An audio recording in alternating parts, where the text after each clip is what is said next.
ആണ്. ഈ 1225 രൂപയുടെ സാധനങ്ങൾ അടങ്ങിയിട്ടുള്ള 18 ഇനം കിറ്റിന് 1000 രൂപയാണ് വില വരുന്നത്.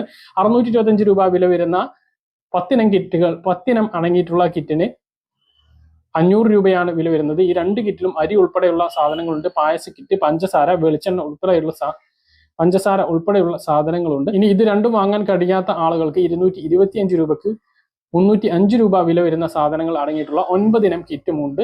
ഇതൊക്കെ വാങ്ങാവുന്നതാണ്. ഇതുകൂടാതെ സപ്ലൈകോ സബ്സിഡി സാധനങ്ങൾ 13 ഇനമല്ല 15 ഇനം ഈ ഒരു ഓണമായതുകൊണ്ട് തന്നെ ലഭിക്കുന്നതാണ്.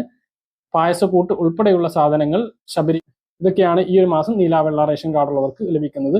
മറ്റ് വീഡിയോകളിൽ അതൊക്കെ കൃത്യമായിട്ട് മനസ്സിലാക്കി പറഞ്ഞിട്ടുണ്ട്. മറ്റു വീഡിയോകളിലും എന്തൊക്കെയാണ് എന്ന് കൃത്യമായിട്ട് പറഞ്ഞിട്ടുണ്ട്. അതുകൊണ്ട് ഇനിയും വിശദീകരിക്കുന്നില്ല. പറഞ്ഞ കാര്യം കൃത്യമായിട്ട് മനസ്സിലാണെന്ന് കരുതുന്നു. ഇതുപോലെ ഇൻഫർമേഷൻ ലഭിക്കാൻ ചാനൽ സബ്സ്ക്രൈബ് ചെയ്യുക, ബെൽ ഐക്കൺ എനേബിൾ ചെയ്ത് വെക്കുക. മറ്റൊരു വീഡിയോയുമായി കാണാം.